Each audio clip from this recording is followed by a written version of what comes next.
Hey, how are you? It is Stephen Platinum here. I'm going to read the first of my new timeless posts and possibly throw in some commentary why I made choices that I did. Enjoy. Yeah, and I'll put a link below where you can actually read the original posting in a place that I call Astonishing Magazine on WordPress. All right, let's get into it. Timeless, the Fabulous Freebirds versus the New Day. Location, the Sportatorium in Dallas, Texas.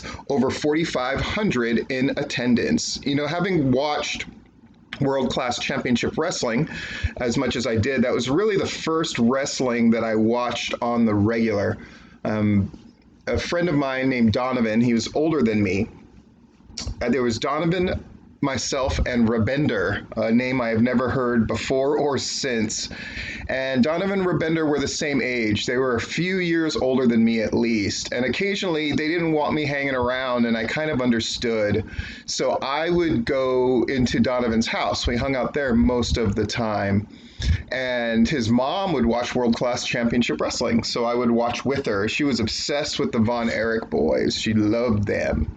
So anyway, so I grew up watching the Freebirds. It's the incarnation of the Freebirds. A couple people asked, why did I choose it? I just chose what I consider to be the Fabulous Freebirds, the originals, Michael Hayes, Terry Gordy, and Buddy Jack Roberts. I understand that they added people later, and Gorgeous Jimmy Garvin, who I really like a lot, was part of it too. I contemplated having them make appearances during this match, interfering and whatnot, but I decided against it. I just decided to go with the 3-on-3. And of course, the New Day, they're modern, so they're very much in the know. People know who they are. That's kind of the theme I'm going to stick with these timeless, is somebody from the past and then somebody who is working currently. So anyway, so we're at the Sportatorium in Dallas, Texas, over 4,500 in attendance. Our commentators, Jim Ross and Jesse the Body Ventura, and the forms of Jim Ross and Jesse Ventura that I enjoy the most. I could go into length about what that is, but it probably will become much more self-evident as you hear and read the commentary. And referee Mike Chioda, of course, that's an acknowledgement. At this point in time, the WWE last week released a ton of people, including Mike Chioda, who had been with them for damn near 30 years. And so I wanted to throw him in there. Plus, he's just a great referee. He's also a very he's got a real presence about him, which is, I thought, a crazy match like this would definitely need to have. All right, let's get into it. Freebird blares from the Sportatorium. Play Freebird! Freebird blares from the Sportatorium sound system, and the crowd energy immediately picks up. The aisles of the Sportatorium are already incredibly the aisles of the Sportatorium, already incredibly thin to begin with, disappear with fans eager to have contact, for ill or good, with the Fabulous Freebirds. The song plays on with no wrestlers in sight, building the anticipation. Yes, if you ever look at old world-class stuff, whenever the Von Erichs would come to the ring especially, those aisles would just disappear. They would have these sort of aisleways. The Sportatorium, which I got to actually be in once, it would surprise you with how shitty it is. And I wanted to sort of capture a little bit of that vibe of like, this is not some kind of hallowed, magnificent hall. This was like a tin building with practically dirt floors and all of that stuff. But boy, when it was full of fans, there was an energy unlike, I would say, just about any other place I'd ever been in. So, Jim Ross here with Jesse Ventura. Jesse, as hard as it is to believe that we're even here in the Sportatorium, as hard as it is to believe that we're about to see the Fabulous Freebirds in their prime take on the New Day in front of a packed house, I am just as surprised to be here with you, my friend. Well, Jim Ross, I have to admit that I'm surprised as well. The Freebirds coming out to their old music, and they haven't actually appeared yet. They're brilliant, Ross, and they're playing head games with the New Day and with the simple people here in Dallas. I wanted the Jesse Ventura that unabashedly rooted for the heels for the most part, and not only would he normally ally with the heels in my favorite versions of Jesse Ventura, the commentator, for someone like a team like the Fabulous Freebirds, he would absolutely love with Michael Hayes in the lot. And Jim Ross, I wanted that sort of old, active, really into it Jim Ross, and that's who we've got. So Jesse's assessment appears to be correct. Minutes tick by as the song lyrics wash over the crowd. That is true, by the way, that the Fabulous Freebirds were one of the first, if not the first, to use entrance music. They weren't the first. You couldn't be the first, because Gorgeous George certainly used entrance music of a sort, and that was decades before. But Jesse Ventura, he's right. You know, the Freebirds used entrance music, and originally they used Freebird, of course, right? That's why I wanted that song playing. I'm trying to educate a little bit with these things and give a little flavor, give a flavor, give a little touch of what crowds used to be like in wrestling, and also little tidbits and facts when I can. In spite of their rabid hatred of the Freebirds, much of the crowd begins to sing along. Jim Ross and Jesse Ventura can be seen craning their necks and looking around at the energetic and anticipating crowd. They are a mix of old and new, world-class championship wrestling fans, world wrestling entertainment fans. Signs can be seen supporting the New Day. Referee Mike Chioda leans his head towards Howard Finkel, muttering something, and the Fink nods in agreement. Both of them exchange looks of, this is going to be crazy. The interesting thing about writing these things is having to convey feelings and general moods going on without being constantly saying the same thing again and again. And I use exchanges of looks to convey this notion of people connecting with common thought. And in this case, the idea of the Fabulous Freebirds in their prime wrestling the New Day in their prime as well would be an incredibly exciting notion. So I just want to put that over. 5 minutes into Freebird, when the frantic guitar begins, and if you know the song Freebird, you know when that is, right? When the guitar really kicks in. The Fabulous Freebirds finally emerge, and it's like a bomb has gone off. A mix of boos, cheers, and a simple guttural exultations creates a wall of noise not heard in this building, or perhaps in wrestling itself, that's my little knock there, for a very long time. Michael Hayes leads the way in a shiny red robe that sparkles in the lights. He's followed closely by the massive Teddy Gordy in a black cowboy hat and matching leather vest, and Buddy Roberts, who appears to be using his younger and larger teammates as an icebreaker to force their way through the crowd. Security is straining to create any kind of wedge in the aisle. The Freebirds don't appear to be in any kind of rush, reveling in the chaos. Make their way to the ring they do, however, and it is there that we see that they are ready to go. Michael Hayes mounts the ropes to gyrate and play to the crowd. His Confederate flag-inspired robe glints in the day and glints in the light and elicits a very vocal response from the clearly pro-New Day contingent in the audience. I had seen pictures of the Freebirds. I'd done a little research on this and just went back and looked at Freebirds versions that I would like, and I almost went with the one where they used to paint the Confederate flag on their faces. I decided against it, but I still wanted to get over the notion that we are in Texas, and so there would be a certain reaction to things like Freebird and the Confederate flag. But I also didn't want to overdo a race thing, if that makes sense. But I did want to allude to it. It would seem remiss to not bring it up. And it's part of the old versus new thing. That's part of these timeless things. I want to address all of these things and allude to them, definitely. All right. Gordy stalks around, barking, huff, huff. I love bringing in different versions of these guys. Like Gordy, that when he was actively with the Fabulous Freebirds, was not quite the same Terry Gordy we saw when he had a great solo and then tag team career in Japan with Steve Williams. So I wanted to, basically, I want the best versions of everybody. So Gordy stalks around, barking and making Chioda and Finkel visibly uncomfortable. Finkel wisely did not announce the Freebirds, as nobody would have heard him.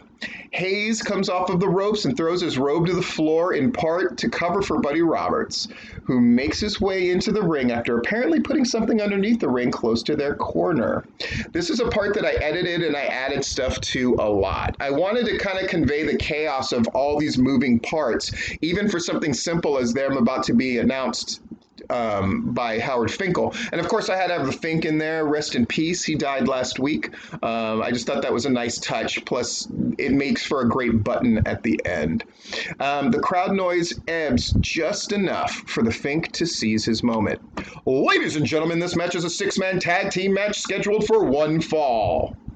The crowd does not mimic or parrot saying one fall themselves, and that is fantastic.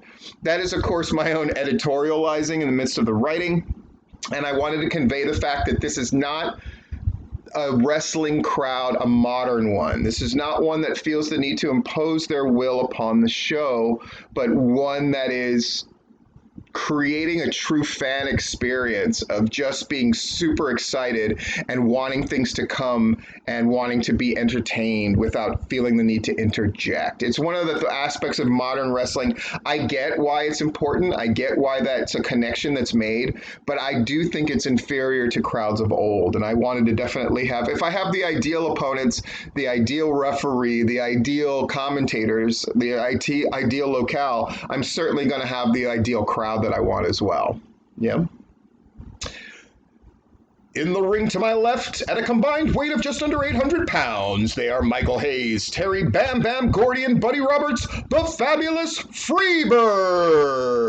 The crowd hits them with a synchronized, sustained, and almost harmonic extended boo. Michael Hayes in particular drinks it in.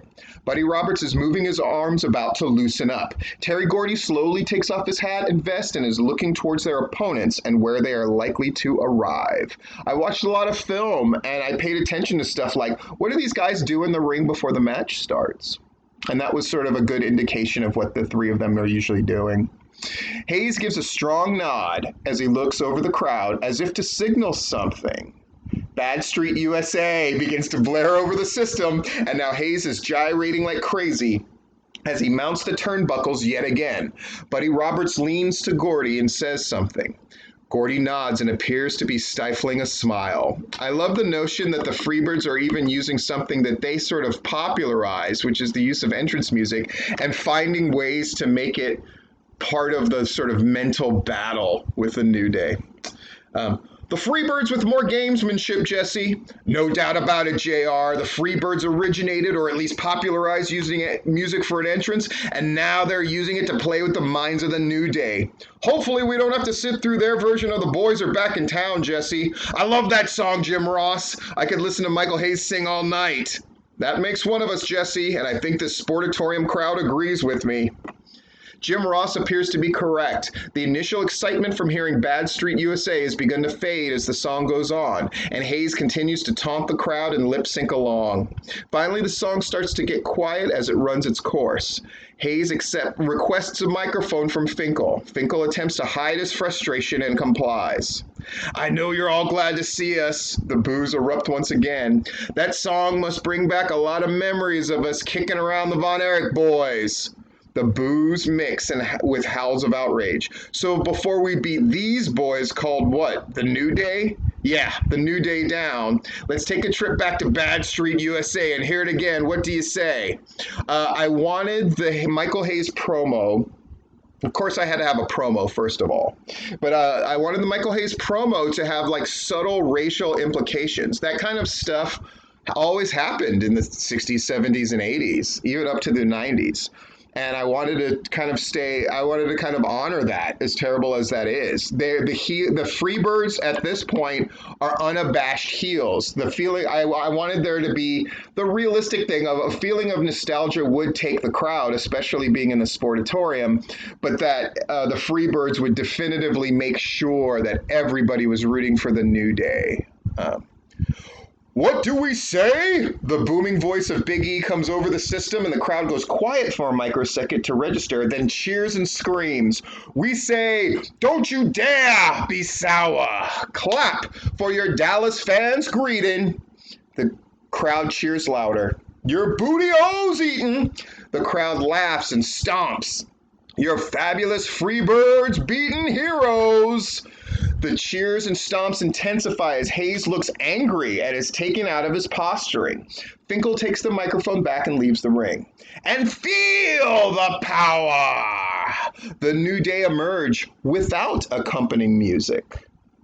I wanted to do that they would do something in contrast with the Freebirds, who could almost overuse the music. They would go the opposite way. I love the thought of both teams having strategies, how they would do everything to sort of get to and get an advantage over the other team. I think a lot of that is missing with modern wrestling. This notion that it seems like everybody nowadays is sort of a jack of all trades, and what that does is it makes it that people just openly counter everybody's moves and things like that. I love the notion that you wanted to maneuver the other team or entities into playing your game. And so I wanted to have that feel as well with this. The New Day emerge without accompanying music until Xavier Woods, resplendent with a full Dragon Ball Z reminiscent coif that seemingly defies gravity, and Francesca, the trombone in hand, plays out a steady honk, honk, honk rhythm, and the crowd quickly picks up on the chant. The newer WWE fans cueing the older WCCW fans. New Day rocks. New Day rocks. The New Day parade through the crowd, then around the ring. Buddy Roberts eyes Kofi Kingston.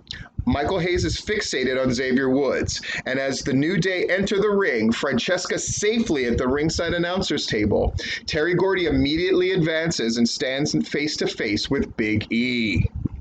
There's always this notion of the big guys on your team. You would tease them, and I wanted to go the opposite route and just have the confrontation right off the bat. I thought it would start us off hot. The two men stare at one another as their partners find themselves as fascinated and mind swimming with the possibilities as much as the crowd. Referee Kyoto quickly searches all the participants and ushers everyone out of the ring. I just wanted to clear that ring. I wanted this idea that this confrontation between Big E and Terry Gordy was so big that even the other guys on their team wanted to see it. Yeah.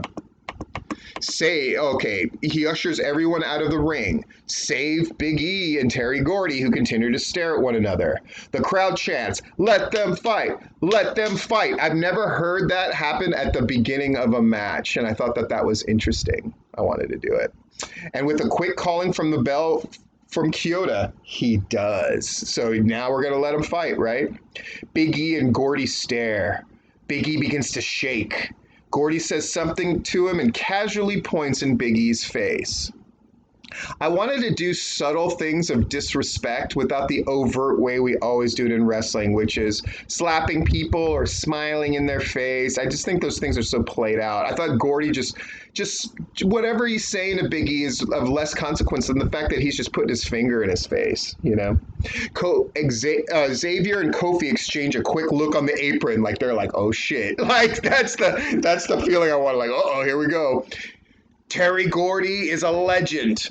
I say he's the best working big man in the history of the business, Ross. Big E is scared to dare hit the man. Big E hauls back and punches Gordy, who gets his head turned from the blow. Or not, Jesse. Or not, Ross. Credit where it's due. Something I liked about Jesse Ventura is when something happened that was in direct contradiction to what he was saying, he often would just sort of like own up to it, which I think gave him a little more credibility as a heel commentator. Gordy checks his lip and looks back at Big E with a smile. Big E is now the one talking, his posture indicating that he wants Gordy to strike him back. Gordy accommodates with a hand speed that belies his immense size. Yeah, Terry Gordy was fucking fast. He just moved incredibly well. Big E's head reels straight back and he stumbles a couple of steps. The crowd resonates with each strike. I wanted to establish that in the beginning because I was going to have a bunch of strikes happening, and I wanted the reader to know that the crowd was making noise and reacting to each one of these hits. So I probably jumped the gun with that line, but I wanted to sort of set the stage. Big E brings his right arm up and smashes a forearm into the chest of Gordy, who steps back twice. So now Gordy has made him step back twice. He has made Gordy step back twice. That was a deliberate. Gordy springs forward and matches the chest forearm. Big E waves his arms dramatically, but doesn't take a step back. So now I wanted this notion that both of them had backed the other one up, and both of them had also taken the other guy's shot and not gone back. So now it was uncertain what was going to happen. That's what I wanted to convey. He punches Gordy. Gordy punches back quickly. They go back and forth. Normally a boring interlude in a typical modern match. This exchange of blows is anything but that. The crowd is going crazy with every hit, and even Big E and Gordy's partners seem to be more spectator than participants at the moment, as if they too want to see who will get the better of the exchange. Yeah, I think the cliche we're exchanging blows at the end has begun to lose meaning. And so I wanted to show how it could be done in a way that could get a crowd reaction, and how you could even mess with its placement within the context of a match and it would get a better reaction. Always the booker I am. Suddenly, Buddy Roberts enters the ring, making a beeline to the other side of the ring, but cleverly doing it on the side where referee Mike Chioda sees him immediately. I wanted that sentence to be confusing, like, wait, what? Why does he want to get caught by the referee?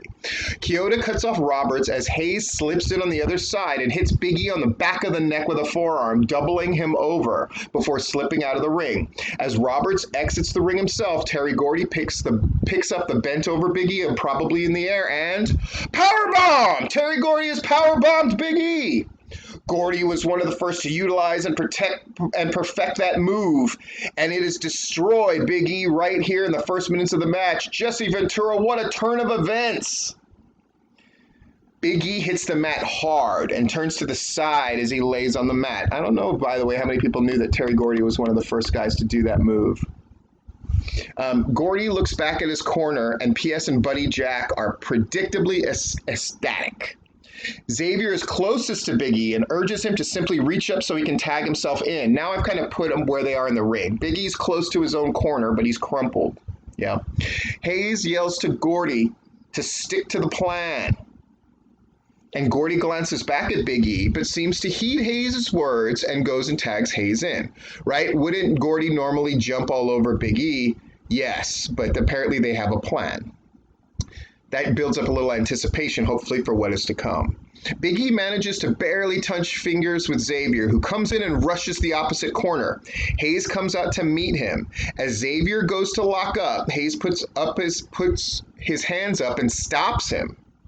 Then Hayes moonwalks away to the angry roars of the crowd. I always loved when Hayes did moonwalking, and I thought it would be fun to work it into the context of a match. And Xavier looks befuddled.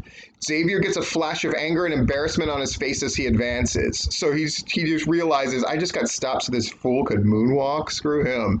Hayes surprises him again by tying up with him in a traditional collar and elbow and turns Woods into the Freebird corner with a bit of a hair tug for leverage. Hayes did not have the greatest offense in wrestling. In fact, it was pretty bad. It was probably the worst out of the three. So I wanted to convey the fact that everything Hayes did had to have an effect, and it had to be pretty simple in theory. The referee is there quickly and telling Hayes to let Woods out of the corner. Hayes pushes it all the way to the fourth warning count before backing out quickly, his hands up to signify compliance. As Chioda is admonishing Hayes, Roberts wraps the tag rope around Xavier's throat and Gordy clubs away at his midsection. So now Xavier is getting beat down. I always hated when guys got beat down behind the referee's back, that it always seemed like a minor thing.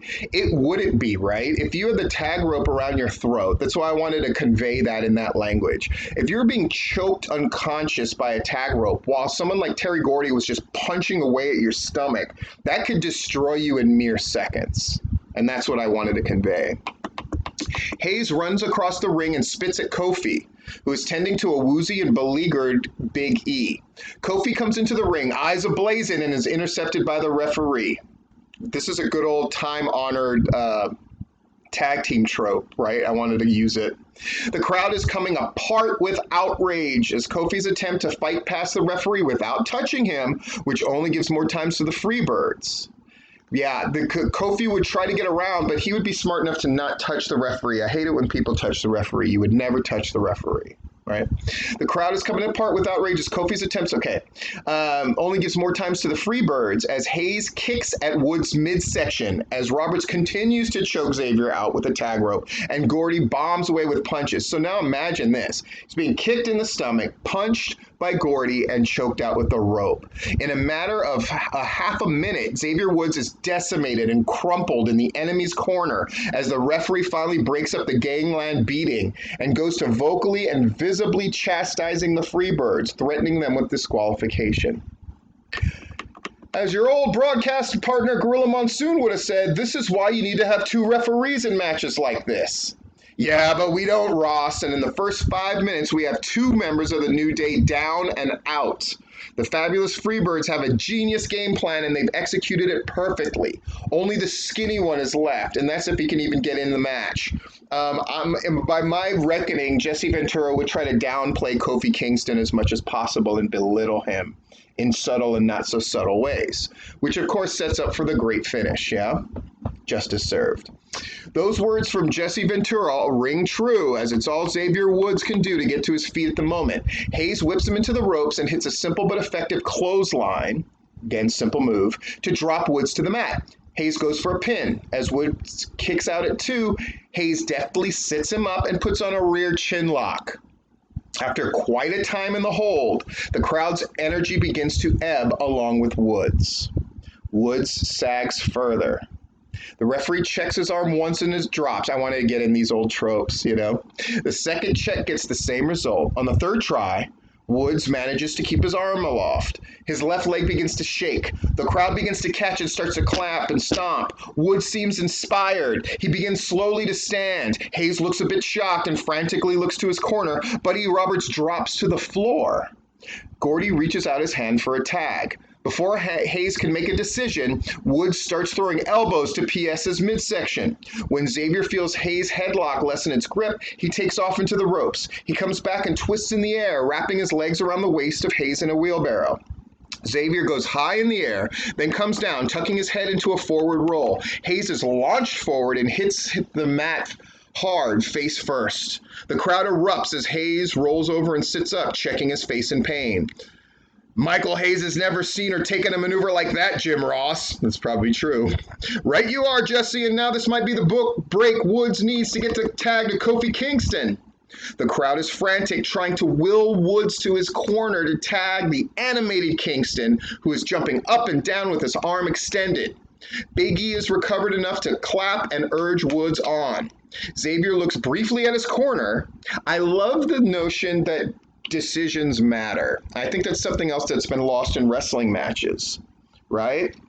The decisions you make can make or break the match. And here, Xavier Woods, though he would want to go tag, he would also know that, man, I got Hayes in this vulnerable position doing like a move that he wasn't ready for. If I could hit him with the Shining Wizard, I could knock him the hell out. That's what I wanted here to convey, that guys would make decisions in real time at the blink of an eye in a match, and it would cost them things, instead of the sort of like very choreographed look of modern wrestling.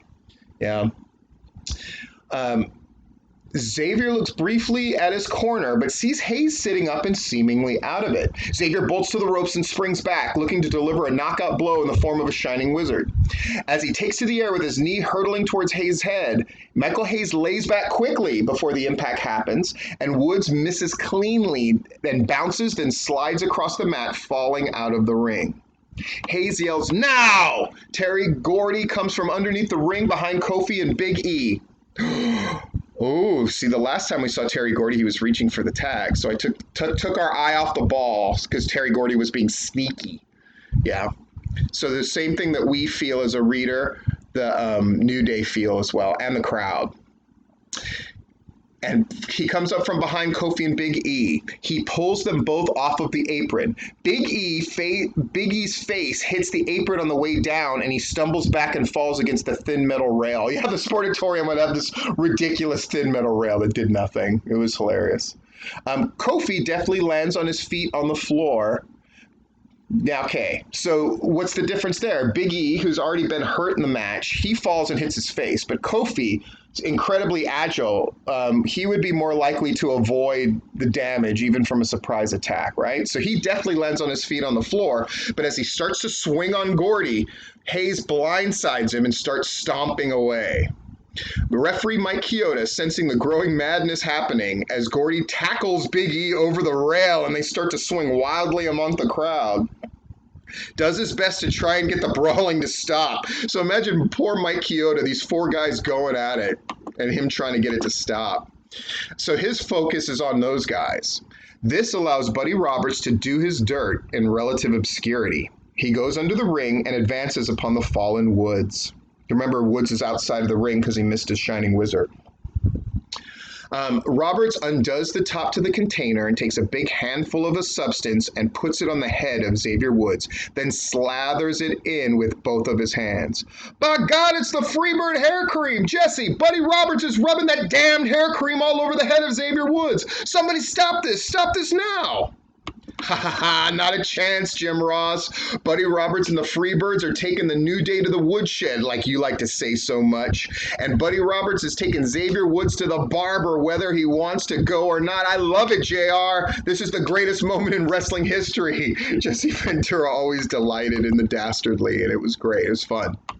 The pandemonium can scarcely be believed. Michael Hayes has taken off one of his wrestling boots and is beating Kofi with it. This is something I saw in a couple of Freebird matches where Michael Hayes, during big like Donnie Brooks style fights, would take off his wrestling boot and hit guys with it. I don't know what that was about, but I kind of wanted to put that in just because it was such a weird detail. Big E and Gordy are brawling throughout the crowd. The referee is urging Hayes to stop, reminding him he is the legal man. In desperation, and I wanted to get in the mind of the referee, why isn't the referee disqualifying Hayes here? I mean, he's using his own boot, but he's using it as a weapon, which is illegal. But at the same time, there'd be realistic factors like this one. In desperation and in not wanting the important match to end in a disqualification, Chioda goes onto the ring apron and loudly begins to count out Hayes to get his attention. I thought this was a kind of a nice detail and a kind of a clever move by the referee. Meanwhile, Buddy Roberts is yelling towards Hayes while he stands in their corner poised for a tag. Yeah. Xavier Woods starts to scream as the Freebird hair removal cream starts to reach his eyes. Yeah.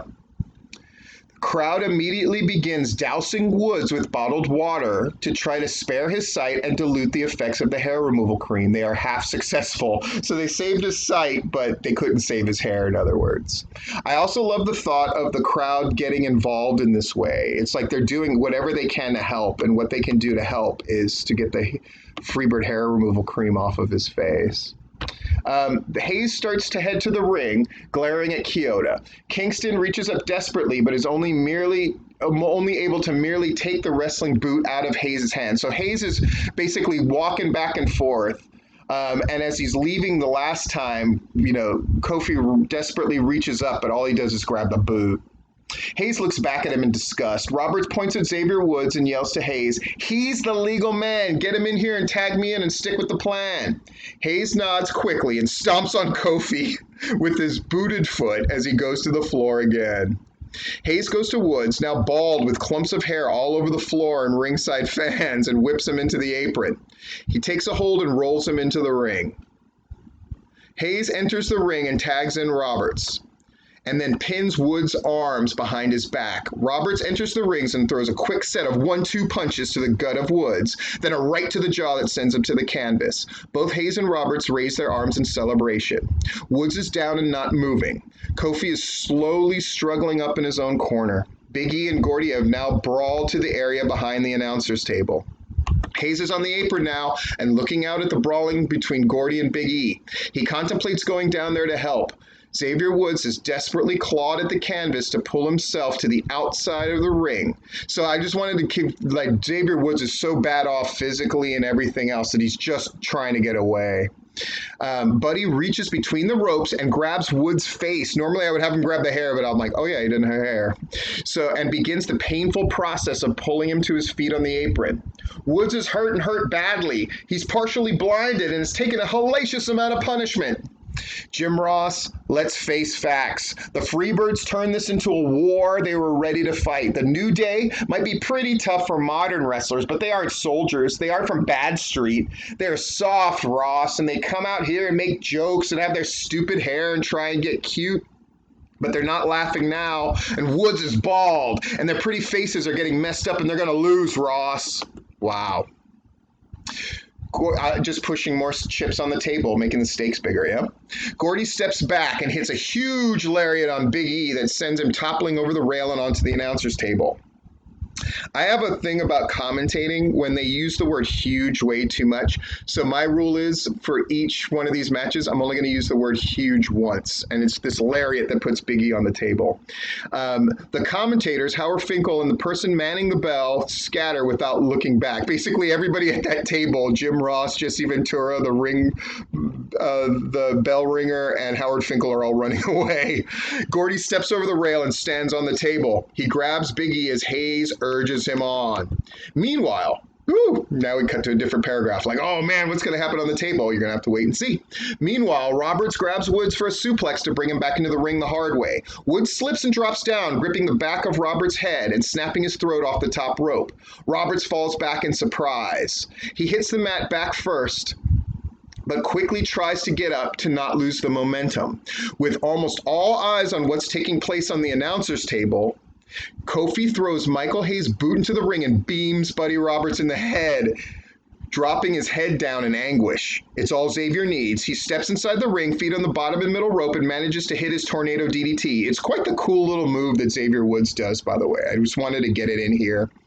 Both men are down, and the crowd can seemingly get no louder, except that they soon will. So that's my anticipation on something even cooler is about to happen, yeah? Terry Gordy readies Big E for another powerbomb with both of them on the table. As he gets Big E into position, Big E takes Francesca the trombone and low blows Gordy. As Gordy's face shows a mask of pain, Big E stands and scoops up Gordy and puts him on his shoulder. I had the detail earlier about Hayes beating Kofi with his boot that he had taken off as well to justify this. So if somebody said, why did the referee not disqualify Big E for using the trombone? It's kind of evening the score. Okay, I let him hit him with a boot, so now I'm going to let him use the trombone. We're even. Yeah. I try to keep everything as balanced as I can and never have the faces look bad in anything. Big E stands up and scoops up Gordy and puts him on his shoulder. Woo! Gordy's eyes get wide and he flails wildly, but to no avail. Big E drops Gordy and himself through the table with the big ending. Kaboom! Jim Ross and Jesse Ventura both have looks of disbelief and cover their heads. Their actions are mimicked by Hayes. I just love the thought of the three of them all like covering their heads like, oh my God, watching from the corner. Buddy Roberts has crawled over and is screaming for Hayes to tag him, but no one can hear anything except the roar of the crowd. So the crowd is so loud that Buddy Roberts is sitting there hurt, reaching his hand up right next to Hayes going, tag me, and Hayes can't hear it. And he's looking away because he's looking at what just happened at the table. I love that's the like fatal mistake that's going to cost the Freebirds. Xavier Woods, with his last bit of energy, dives and tags in Kofi. Kofi vaults over the ropes as Kyoto acknowledges the tag. I wanted to make sure that everybody knew that Kyoto knew who the legal men were. It's important, right? Kofi races to the other side as Hayes turns around and hits him in the face with his Trouble in Paradise kick, sending Hayes hurtling in the air and into the rail with a sickening crash and thud. Because Michael Hayes hasn't taken punishment for a long time, it had to be something big enough that it would lay him out. I think you wouldn't need too much convincing to know that Big E and Terry Gordy are out of this match, but I wanted to kind of take Hayes out of it as well. Roberts is still on his stomach and reaching up for a tag with his head down and eyes closed. So I just love this image of poor Buddy Roberts laying down on his stomach, reaching his hand up like, why won't you tag me, bastard? You know? Kingston hits the ropes, comes back to Roberts, yells out, "New Day!" and then hits the boom drop double leg drop to the back of Roberts, whose face registers the pain, mirroring his two brothers. So now all the Freebirds are fucked up. Kofi backs up and poises for another attack, calling for the crowd support and attention. So he's backed himself into the corner. He's calling for the finish, right? As Buddy Jack Roberts slowly pulls himself up. Big E and Terry Gordy, I wanted to set the stage all around the arena. Big E and Terry Gordy lie motionless in a pile of wrestling rubble that was once a table, monitors, and whatever else. Jim Ross and Jesse Ventura pick up and put on headsets, both squatting down. I love this image of the two of them like war journalists having to like squat down amongst all the carnage to try to call this match. Michael Hayes is in massive pain, leaning against the rail, security working frantically, keeping fans off of him. I just love this image of Michael Hayes is against the rail now, and so the fans hate him, so they're trying to get him. So now security's tied up with protecting him. And Xavier Woods is missing in action as Xavier Woods. I always knew he was a coward, Ross. He's like Samson. His hair is gone, and so is his. Xavier Woods emerges from underneath the ring. He has a familiar container in his hands. He goes over to Michael P.S. Hayes and dumps the remaining contents of the Freebird hair removal cream on one of the most famous heads of hair in wrestling history. I thought that this would be a nice twist and a surprise. No one would expect Michael Hayes' hair to get removed in this match. So I thought that was a cool little touch. And it balances the scales between the two. I'm a big believer in justice served and all of that in wrestling matches.